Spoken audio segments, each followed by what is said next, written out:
అయితే ఇప్పుడు వెబ్ సిరీస్లు టీవీ సీరియల్స్ అన్నీ చేస్తారు కదమ్మా మీరు. ఏంటి మీకు బాగా హ్యాపీనెస్ ఇచ్చే విషయం ఏంటి?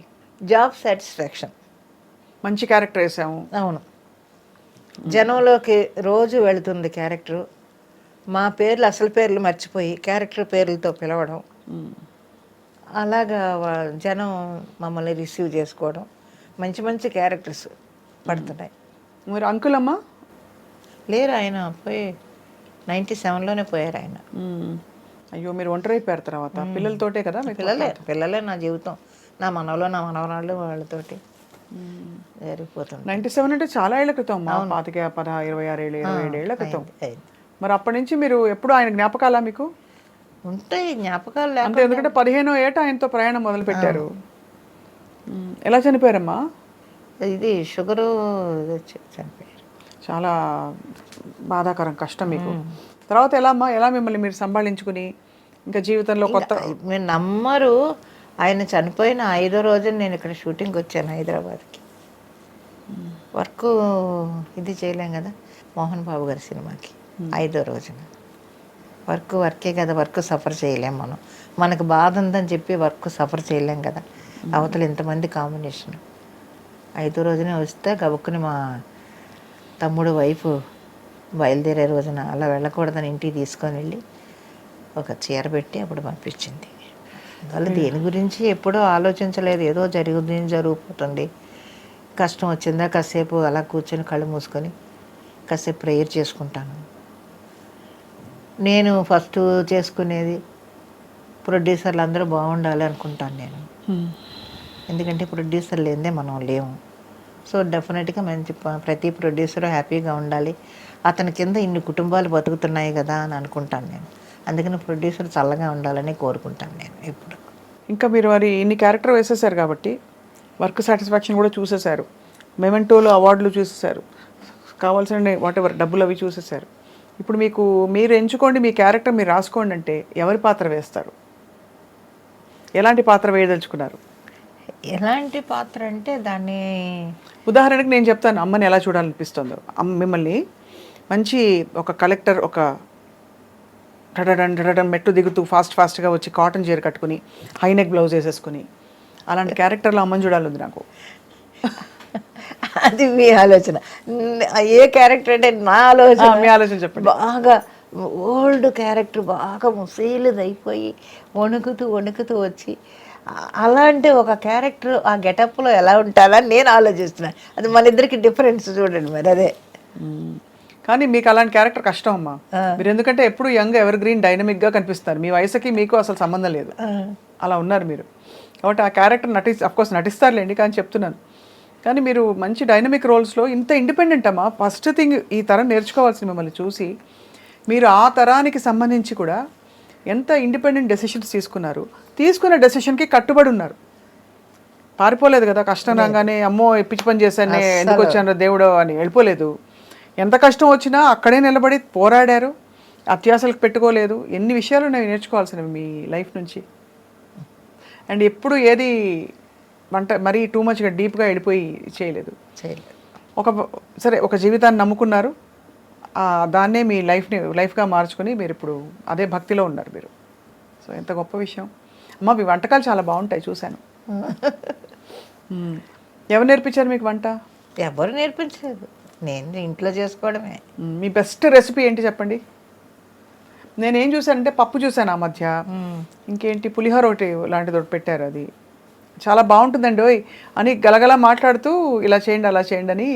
జనాలకు అది ఒకటి నచ్చింది. అంటే న్యాచురల్గా మామూలుగా మన ఇంట్లో చేసుకున్నట్టే చేస్తారండి మీరు, గబగబాను ఇవన్నీ ఉన్నాయి అన్ని పెట్టండి ఇన్ని పెట్టండి, ఈ కొలతలు అవి ఉండవు అని అంటుంటారు. సోదు ఉండదు అసలు. అంటే మామూలుగా ఏదో ఎక్కువసేపు చూపిస్తారు దాని గురించి చెప్పి అలా కాకుండా చూసి వెంటనే ఆకట్టుకుంటుంది. ఆ కూర ఫుల్ వండి ఇది చూసారా ఎంత బాగుందో అని, అది కమ్మగా ఉడికి రెడీగా ఉందని. అయితే అమ్మ ఇంటికి వెళ్దాం ఒకరోజు భోజనానికి, మనం వచ్చేస్తాం. నా ఇంటికి కాదు, నా రూమ్కి. ఇల్లు అంటే మళ్ళీ చెన్నై. ఇప్పుడు ఇక్కడే ఉంటున్నారమ్మా హైదరాబాద్లో? అంటే ఇవాళ పొద్దున్నే వచ్చాను ఊరి నుంచి. ఓకే, వచ్చి చెన్నై గ్యాప్ ఉంటే చెన్నై వెళ్ళిపోతాను. ఇక్కడ ఉండను నేను, షూటింగ్ లేకపోతే చెన్నై వెళ్ళిపోతాను. ఇప్పుడు ఎన్ని రోజులు వర్క్ ఉంటుంది మీకు పర్ మంత్? ఉంటుంది, షూటింగ్స్ ఉన్నాయి కదా, అందులో ఈ మధ్య ఎక్కువ ట్రావెల్ చేయలేకపోతున్నాను నేను. అందువల్ల షూటింగ్ ఒక 4-5 రోజులు గ్యాప్ ఉన్నా కూడా నేను వెళ్ళటం లేదు. పిల్లలు కూడా పెద్ద పిల్లలు అయిపోయారు, ఎవరి జాబులు వాళ్ళు పరుగులు పెడుతున్నారు. పొద్దుట లేచి ఏం చేస్తారమ్మా పిల్లలు ఇప్పుడు? వర్క్ చేసుకుంటున్నారు అందరూ. మా పెద్ద మనవడు షిప్లో ఇంజనీరు ఒకడు, ఇంకొక మనవడు చెన్నైలోనే వాడు ఇంజనీరు, నా మనవరాలు టీచరు, తను ఫ్రెంచ్ టీచరు సింగపూర్లో ఉంటుంది. ఇంకొక అమ్మాయి పోర్ట్ కంపెనీలో వర్క్ చేస్తుంది. ఇప్పుడు చిన్నది ఎగ్జామ్, ఇవాళ ఎగ్జామ్ రాస్తుంది, దానికి జాబ్ కూడా వచ్చేసింది ఆల్రెడీ. అందరూ ఆ ఘనత అంతా జానకమ్మదే. ఏముంది, దేవుడు ఉన్నాడు వెనకాల. ఎంతమంది పిల్లల్ని సెటిల్ చేశారమ్మా, మాట్లాడి చెప్పండి. అంటే మీలోని స్త్రీత్వం ఎక్కడా కోల్పోకుండా మీరు ఒక పురుషుడిలాగా నడిపించారు ఇంటిని. అంటే మనం మామూలుగా అదే కదా చెప్తారు మనకి చుట్టూ, కానీ ఎక్కడా మీరు పొందిగ్గానే ఉన్నారు. ఎక్కడా డామ్ డూమ్ డిష్ అని అవేమి ఎక్కువ సాధికారతలు ఏమి చాటుకోకుండా చాలా మామూలుగా. ఇప్పుడు ఎక్కడన్నా నేను బజార్లో కనపడినా ఎవరో ఆశ్చర్యపోవాల్సిన పని లేదు. భుజాన సంచి తగిలించుకొని ఆ మధురానగర్ అంతా తిరిగేస్తూ ఉంటాను. కూరగాయలు కొనుక్కుంటూ ఆ షాప్కి వెళ్ళి, లేకపోతే ఇక్కడికి వెళ్ళి మెడికల్ షాప్కి వెళ్ళి, ఆ మార్కెట్, ఆ మెయిన్ రోడ్లో మార్కెట్కి వెళ్ళి తిరిగేస్తూనే ఉంటాను. అందరూ గుర్తుపట్టి బాగా ఫోటోలు తీసుకుంటుంటారే? లేదు, అడగరు. అడిగితే ఇప్పుడు మార్కెట్ కదండి అంటే సరే అమ్మ అని వెళ్ళిపోతూ ఉంటారు. అయితే మామూలుగా చాలా మామూలుగా తిరిగేస్తుంటాను నేను. అయితే మీకు ఎన్ని చీరలు ఉంటాయమ్మా మొత్తం? మీకు చీరలు పిచ్చుందా? పిచ్చి లేదు, ఇష్టం వరకు ఉంటే చాలంతే. ఇప్పుడు దీనికి వచ్చి ఈ సీరియల్స్కి కొనాల్సిన చీరలు చూస్తే ఉన్నాయి. మీరే కొనుక్కోవాలా? లేదు, సినిమాలు అయితే వాళ్ళు కొంటారు, సీరియల్ వరకు మనమే కొనుక్కోవాలి చీరలు. అవి ఉన్నాయి ఒక 4-5 బ్యాగులు, పెద్ద పెద్ద బ్యాగులకి చీరలు. ఎంత నల్లి ఇవేనా? ఎక్కువ నేను చెన్నైలోనే కొంటాను. రంగాచారి, తులసి సిల్క్స్, ఇంకా ఉన్నాయి అవే కదా షాపులు. పాండి బజార్ నిండా బోల్డ్ షాపులు. ఇప్పుడు అన్ని రకరకాల వెరైటీలు వచ్చాయి చీరలు. సో అయితే అలా హ్యాపీగా జానకమ్మ మనవల సంతోషాన్ని చూస్తూ మీరు ఒంటరిగా ఉంటారా అయితే ఇంట్లో? అమ్మా మీరే మిమ్మల్ని చూసుకుంటారా? నేనే. మరి మధ్యలో దగ్గో జలుబో ఏమన్నా వస్తే? దేవుడు ఉన్నాడు, అంతేనా? అంతే. ఏదైనా హెల్త్ ప్రాబ్లం వస్తే చెన్నై వెళ్ళిపోతాను. ఇక్కడ డాక్టర్ దగ్గరికి వెళ్ళినా ఏదైనా దగ్గు జలుబు లాంటిది అయితే పక్కన ఆయన గాంధీ గారు అని ఉన్నారు, డాక్టర్ గారు. ఆయన మెడిసిన్ ఇస్తే తొందరగా తగ్గిపోద్ది. ఆయన మీద కూడా నాకు ఎక్కువ నమ్మకం. ఒక డోసు ఇవ్వగానే వెంటనే నార్మల్కి వచ్చేస్తుంది. ఇంకా మించి ఏదన్నా టెస్ట్లు గిస్ట్లు అంటే చెన్నై వెళ్ళిపోతాను. అస్సలు ఇక్కడ షూటింగ్ లేనప్పుడు కాలక్షేపం ఇంట్లోనే నాకు అదే కాలక్షేపం. టీవీ చూసుకుంటూ, లేదు టీవీ కూడా పగలు పెట్టుకొని ఏదో సాయంత్రం కాసేపు పెట్టుకుంటాను. అది సర్దుకోవడం, ఈ బట్టలు తీసుకుని మళ్ళీ మడతలు పెట్టుకోవడం, మళ్ళీ వేసుకోవడం, ఇవే చేస్తుంటాను. ఇంట్లో ఉన్న ఒక్క రూమ్నే అక్కడక్కడే తిరుగుతూ ఉంటాను. మీరు సర్దుకోవడం రెండు అంతే కదా? ఇంట్లోనే అక్కడ ఆ రూమ్లోనే సర్దుతూ ఉంటాను. ఇవాళ పొద్దున్న వచ్చాను, రూమ్ అంతా సర్దాలే అని పడేశాను. ఇప్పుడు చూస్తే పిచ్చిగా ఉంది. ఇప్పుడు ఇంటికి వెళ్ళి మళ్ళీ రేపు పొద్దున్న షూటింగ్ అన్నీ తీసి పెట్టుకొని మిగతా సర్దుకోవాలి. చాలా బాగుందమ్మా. అసలు ఒక పోలిక ఏంటంటే అంజలిదేవి గారు హార్మోనిస్ట్, ఒక ఆయన హార్మోనియం వాయించే ఆదినారాయణరావు గారిని అప్పుడు ఆయన ఇష్టపడి చేసుకున్నారు. మీరు అలా మీ వారిని ఇష్టపడి చేసుకుని ఆ జీవితాన్ని అలా కొనసాగించి దాదాపు ఇప్పుడు చూసేవాళ్ళందరూ ఇన్స్పైర్ అవుతారు, ఇష్టపడిన వాళ్ళే చేసుకోవాలి లైఫ్లో అని. కాబట్టి చాలా గ్రేట్ లైఫ్ అమ్మా మీది. చేసుకుని ఉండాలి, అది మెయిన్. అది కష్టాలు పడినా కూడా, దెబ్బలాడుకున్నా, కష్టాలు పడినా, ఏం పడినా కూడా చివరి వరకు ఉండాలి. అదే లైఫ్. పిల్లల కోసమనో లేకపోతే వాళ్ళ కోసమనో ఇద్దరు కలిసి ఉన్నప్పుడే ఆ లైఫ్ ఆనందంగా ఉంటుంది తప్ప ఒకరోజు కాకపోయినా ఇంకో రోజైనా హ్యాపీగా ఉంటారు కదా.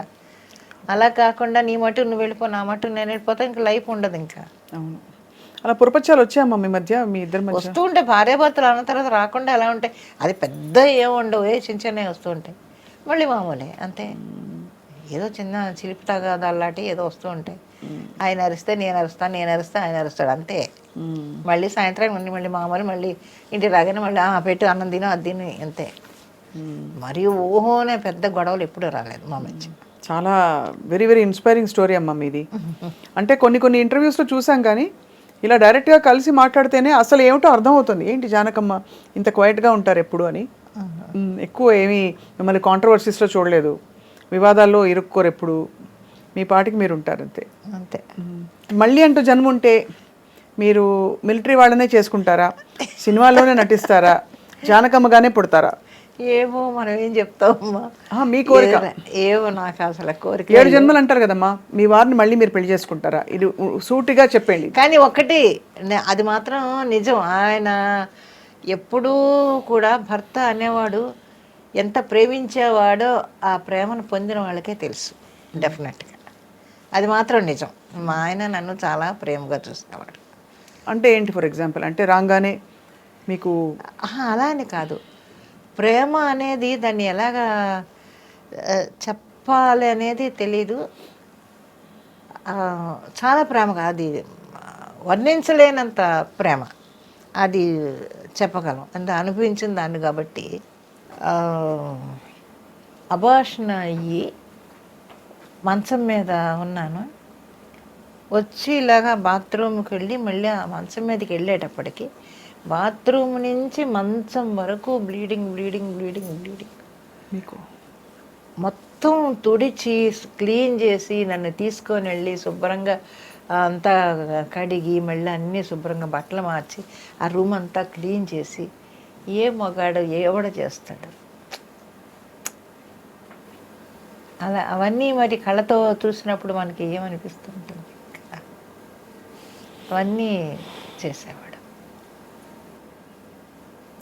ఇప్పటికీ పడుకుంటే చనిపోయినా కూడా నాకు అది కళా నిజమా అని అనిపిస్తూ ఉంటుంది. ఎప్పుడైనా బద్దకించి అలా పడుకుంటే చెల్లుని పాదం మీద ఇలా కొడతాడు, ఏ షూటింగ్ ఉందే ఇంకా పడుకున్నావేంటి అంటాడు. ఆ వాయిస్ నాకు వినిపిస్తూ ఉంటుంది ఇప్పటికి స్టిల్. ఏంటి షూటింగ్ ఉంది ఇంకా పడుకున్నావేంటి లే అంటాడు. అప్పుడు గబుక్కుని లేదు చూస్తాను అసలు నేను ఎక్కడ ఉన్నానా అని. అలాంటివి చాలా జరుగుతుంటాయి నాకు. సిగరెట్ కాల్చేవాడు, ఎప్పుడైనా నా రూమ్లో సిగరెట్ వాసన వస్తుంటుంది ఇప్పటికి. సిగరెట్ వాసన ఎక్కడ వస్తుందబ్బా అనుకుంటాను నేను. ఓహో నువ్వు ఇక్కడే ఉన్నావు, ఇలాగే మాట్లాడతాను, ఏంటి నువ్వు ఇక్కడే ఉన్నావా నువ్వు అంటుంటాను నేను.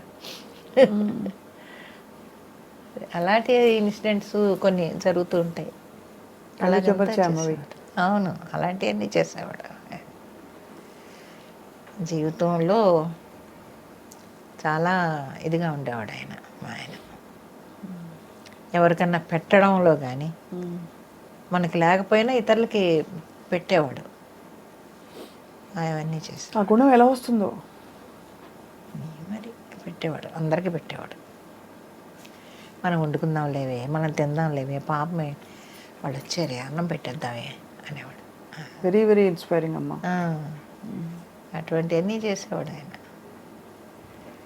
ఇంటికి వస్తే 2-3 కప్పులు కనిపించేవి కాదు, వెండి కప్పులు. ఏమయ్యాయి అంటే, పాపమే నా ఫ్రెండ్ వాళ్ళ ఆవిడ హాస్పిటల్లో ఉంది, డెలివరీ టైము, డబ్బులు లేవన్నాడు, నిన్ను అడగడానికి నువ్వు కూడా లేవు కదా, షూటింగ్కి వెళ్ళిపోయావు కదా, అందుకని ఏం చేయాలో తోచలేదు నాకు, ఆ కప్పులు తీసి తాకట్టు పెట్టి ఇచ్చేసాను అనేవాడు. ఇలా ఇటువంటివన్నీ చేసేవాడు. అప్పుడంటే వెండి ఇచ్చేవాళ్ళు, ఇప్పుడు వెండి కాదు చెక్క మొక్కలు ఇస్తున్నారు. అంతే కదా, కరెక్ట్. అమ్మా ఇంతకీ సార్ పేరు? జాన్ బాబు. వాళ్ళ వైపు చుట్టాలందరూ ఎక్కడ ఉన్నారమ్మా ఇప్పుడు? చాలామంది పోయారు, ఎవరు లేరు. వాళ్ళ మగ నాన్న ఎవరు లేరు. పెద్దాపురమే, ఆయనది పెద్దాపురమే, మా ఊరు పెద్దాపురమే, ఇద్దరిది ఒకటే ఊరు. తప్పకుండా. అయితే మీరిద్దరూ అంటే మరి మీకు పునర్జన్మ ఉంటుందో లేదో నాకు తెలియదు, కానీ తప్పకుండా మళ్ళీ అంటూ ఎక్కడో మీరు సార్ కలుసుకుంటారు తప్పకుండా. ఇంత మీరు చెప్పిన మీ ఆత్మ ఎంత నిజాయితీగా ఓపెన్గా చెప్పిందో ఖచ్చితంగా అలాగే అనిపిస్తుందమ్మా. మీరు నమ్ముకుని వచ్చినందుకు ఆయన నిభాయించారు, మీరు నిలబడ్డారు. అవును. మిమ్మల్ని మాత్రం మేము ఎప్పుడు తెర మీద అలా చూస్తూ ఉండాలి, ఇలాగే కళకళలాడుతూ ఉండాలి మీరు ఎప్పుడు. ఈసారి మేము భోజనానికి వచ్చినప్పుడు మీ రెసిపీలు అవి మరిన్ని తీసుకుని తప్పకుండా రండి.